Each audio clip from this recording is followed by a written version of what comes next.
Hi, I'm the crazy train girl.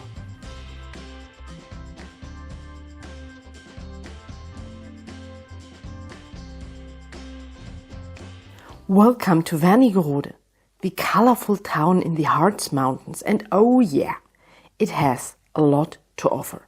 There are the wonderful half-timbered old townhouses, but there is also the neo-Gothic Wernigerode castle high above the city.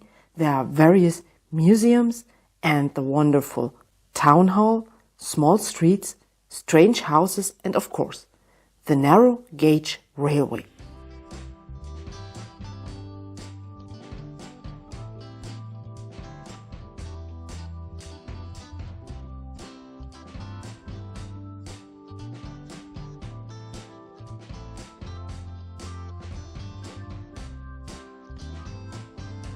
A trip with the steam mountain train starts at the central station of Wernigerode. Right next to the main station, there is the narrow gauge station. From here, 6 narrow gauge trains run into the mountains every day in winter and even 9 in summer. They all take the same route up to the train station with the sounding German name Drei Annen Hohne. Directly after this station, you will have to be on the right track, that is, in the right train. As some trains take tracks up to the mountain, North Germany's highest mountain, and the other track leads you through the whole Harz mountain right into the very south of the mountain range. Today we will tackle the former. We will go up to the highest mountain in all of North Germany, at 1,142 meters. To do this, we take the first train of the day that goes all the way up. I hope you had a good breakfast because the ride is wonderful, but about an hour and 40 minutes long. Well, we will also overcome 900 meters in altitude.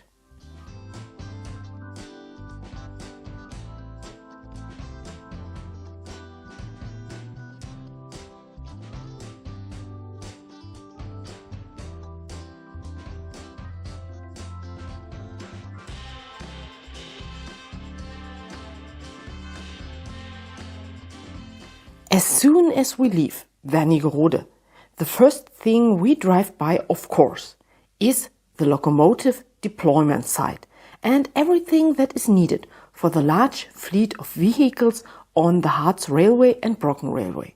The engine shed, the water tower, the coaling station, and yes, then we are out. We cross a street that is beneath us and have a cool walkway above us. If you ever come here, take a moment to go up there and watch the incoming and outgoing trains.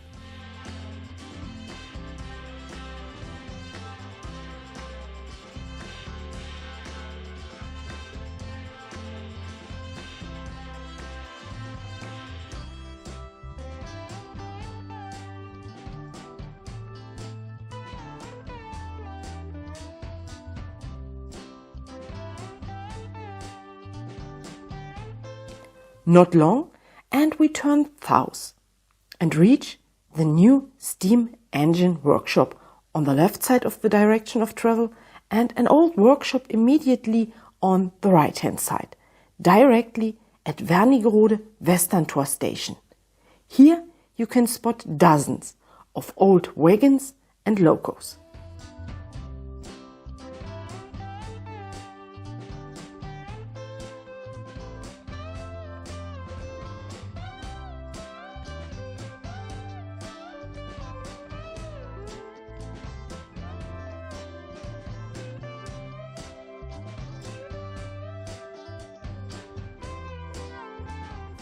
When we leave here, watch out. We are about to cross one of the busiest crossroads in the city and drive straight through the front yard of the restaurant called Zum Eselskrug, which translates as to the donkey mark. From here, we slowly leave the city. But wait, there are exactly 2 more stops to come. Harz University of Applied Sciences and Hasserode station. If you look closely, you can even discover an old track right before we enter Hasserode station. There used to be a lot more of these little side tracks in and around Wernigerode, but today, unfortunately, only few remain.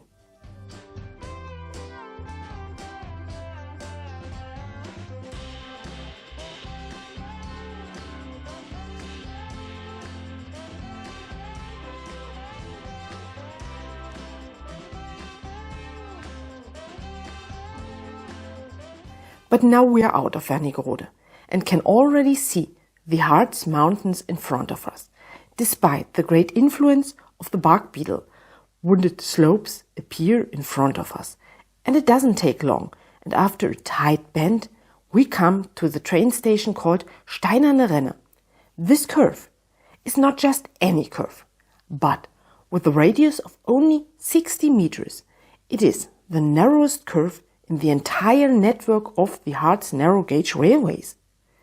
The namesake of the station is very close by, the Steinerne Renne, a gorge-like section of the valley of the river called Holtemme that has been declared a natural monument. In the 2.5 kilometer long gorge, there are many small waterfalls and rapids, and for tired or hungry hikers, the forest inn and hotel of the same name awaits.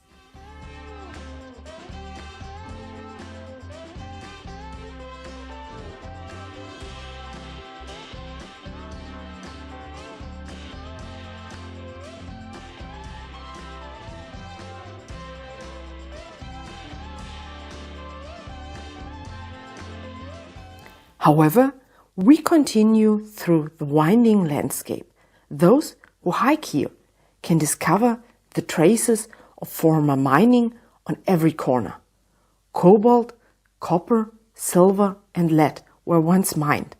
Today there is a geological educational trail, and if you pay close attention, you will also find remains of an old train station. It used to be an old loading station, but today there is no way to load anything here or to even get off here. Instead, we continue through tight curves slowly up to a tunnel, probably the most interesting tunnel in the Harz. With a length of only 58 meters, it is directly under the so-called Turmkuhlenkopf, and it is the only tunnel on the Harz narrow gauges, so enjoy it.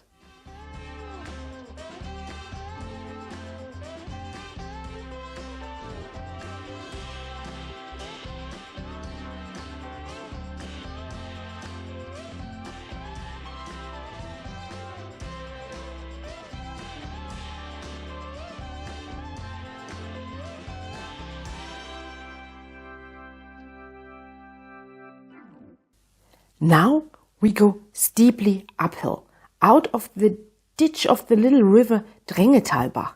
Here we pass the headwaters of the creek Zillierbach and have meanwhile overcome more than 300 meters in altitude. So we are slowly approaching Drei Annen Hohne train station.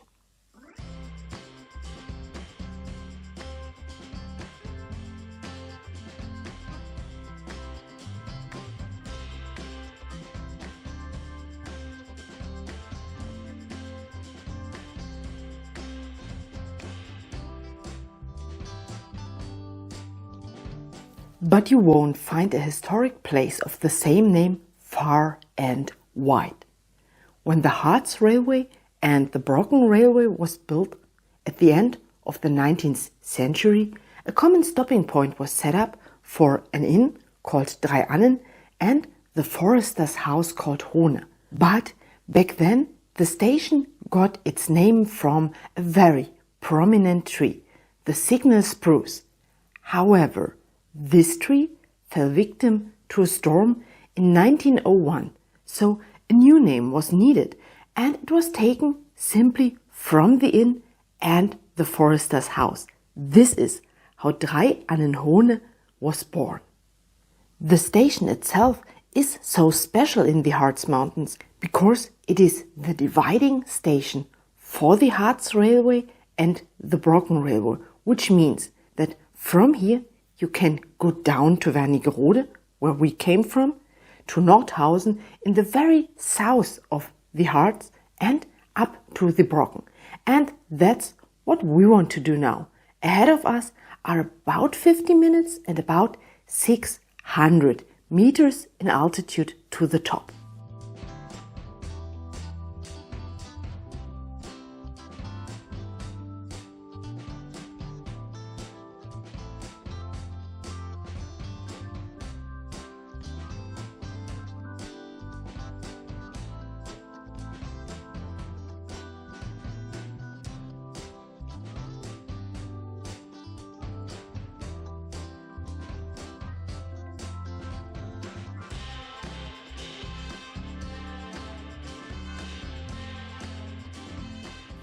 On our way to the close-by valley, we pass a railway block post and afterwards an old quarry, which has not been in operation since 1963.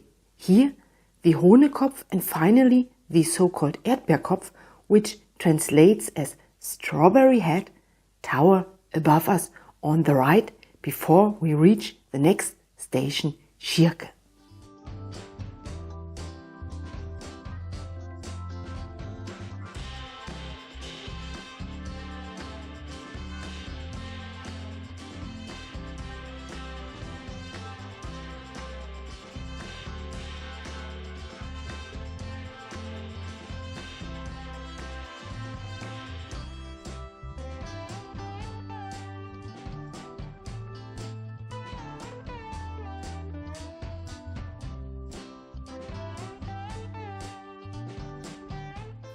We are now at an altitude of 687 meters above sea level.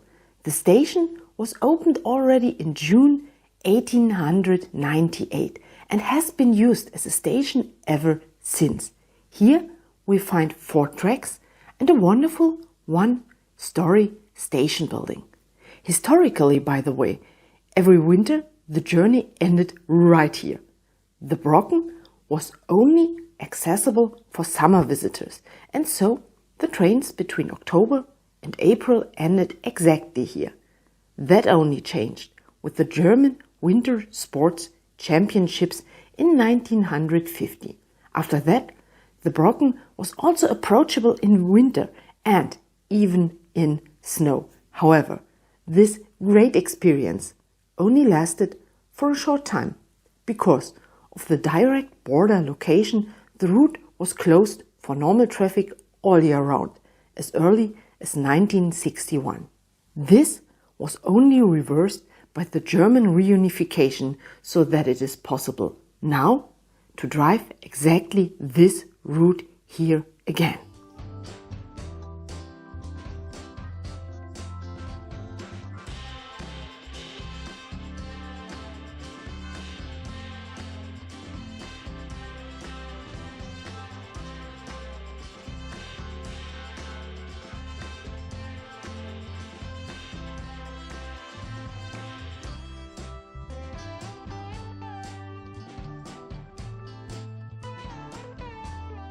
And from here we drive around the small city Schierke and pass the old bobsleigh run. In earlier times you used to be here in lush green environment with lots of trees. This made it very difficult to see the train when hiking in the area. However, today hikers who go up to the Brocken can observe the trains. This is due to the bark beetle, which has done a horrible job in this area. And when we go further, we drive along the slopes of the Königsberg, the King's Mountain, where we can still catch traces of the great forest fire of 2022.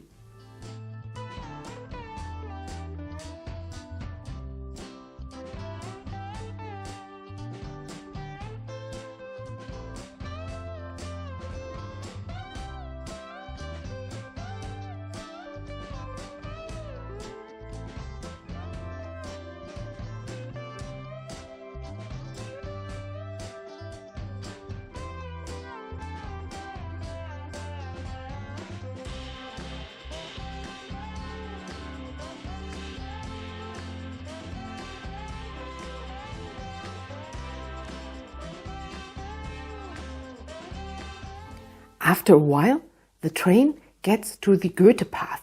We will follow this path from here over a good 2 kilometers to the Brocken street. Before that, however, we pass the Goethe path train station. We are here now at almost 1,000 meters altitude. But wait, didn't I just mention a train station? Yes, but we can neither get on nor off here. That was different once. Oh yes, originally hikers coming from the west, for example, could hop on the train right here. During World War II, however, the station building was completely destroyed and passenger service were discontinued. Even though it was resumed in 1950, due to the location of the station, well, basically at the border, the new inner German border, it was not allowed for people to get on or off there.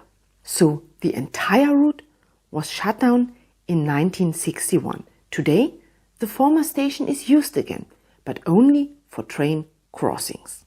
When we get closer to our destination, we may realize on sunny days, even with little sense of direction quickly, that we don't drive directly up to the top of the mountain, but circle the Brocken 1.5 times. A fantastic journey, showing us almost the entire mountain range.